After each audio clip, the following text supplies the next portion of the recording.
Oh yeah, sexy biscuits. Nice. Long boys blues, 1975. A YouTuber is on the rise. Reviewing games late at night and sometimes friends music about Long boys blues, 1975.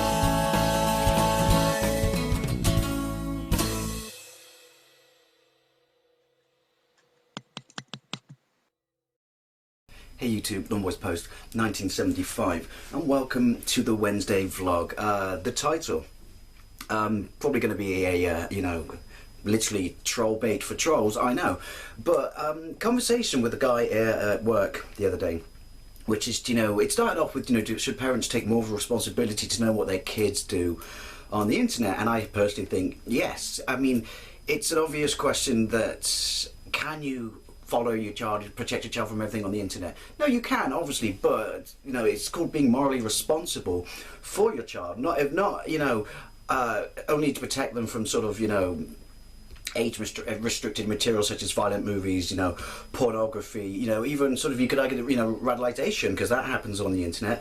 But also you should be aware that maybe if your child is a troll or something, it comes down to the parent, because obviously you can look at some children and know that their faults and the fact that they get off and shit like that is the way they were brought up, and their sins are ultimately the sins of their father as well. But it's the other side of the coin, which is these people can inflict a lot of hurt and damage upon people. I mean, you can argue that certain people, if they can't handle that sort of treatment or abuse on the internet, right or wrong, because I personally think it's wrong that they receive it, then they shouldn't go or put themselves into that environment. And then it went on from there, and then ultimately it came down to, could Google or should Google do more to protect people, particularly in YouTube, from trolls? And it got kind of a serious conversation, because you can argue that, we've got to stop saying you can argue. I personally think everything they have in place right now does fuck all to stop it. You can report, you can flag, but when was the last time you reported or flagged something that actually did anything about it? And yes, obviously because of the size of YouTube and the number of individuals, that this piece of hair is really irritating me. Get out my fucking nose and eyes. How do you police something that big? And then we went on to, which is, well, simple. Google could just basically say, and I always used to think I was for this, but now I'm starting to think after this conversation, no, I'm not. Mainly because, I piss and moan about Google, but would you want them to have this information? Excuse me. But it came down to the fact that if you want to set up a YouTube account or a Google Plus account, you should have to put your IP address in. Because therefore, ultimately, if someone then complains about you, they know who you are and they can just black you or whatever like that. Yes, you could circumvent this, I guess, to some degree by doing it from internet cafes, but it is an immediate, somewhat of a deterrent, or I used to think. Well, I still do to some degree, but then, excuse me, bacon for breakfast again.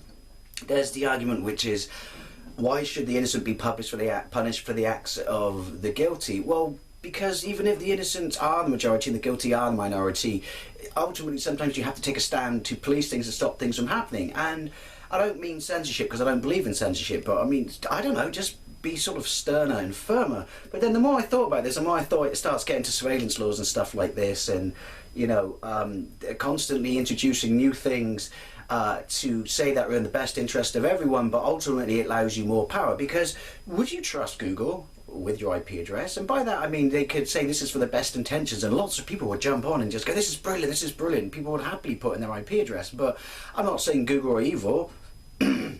Sorry, something in my throat, allegedly. But I'm basically saying, I don't know about you, and I'm not a conspiracy theory guy, but I don't or wouldn't trust any multi fucking billion-dollar corporation like that with something like your IP address. I mean, what are they going to do with it? Are they, they can say, this is what I mean, it comes back to terror laws and stuff like that. It's introduced for the best interest of the individual, but ultimately ends up being abused and misused by towns and councils like that to snoop on those who aren't doing anything wrong.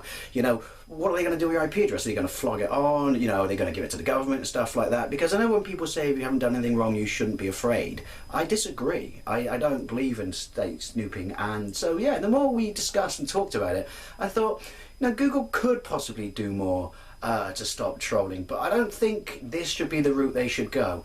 Anyway, what do you think? Good, bad, yes, no? If so, why? And if not, why?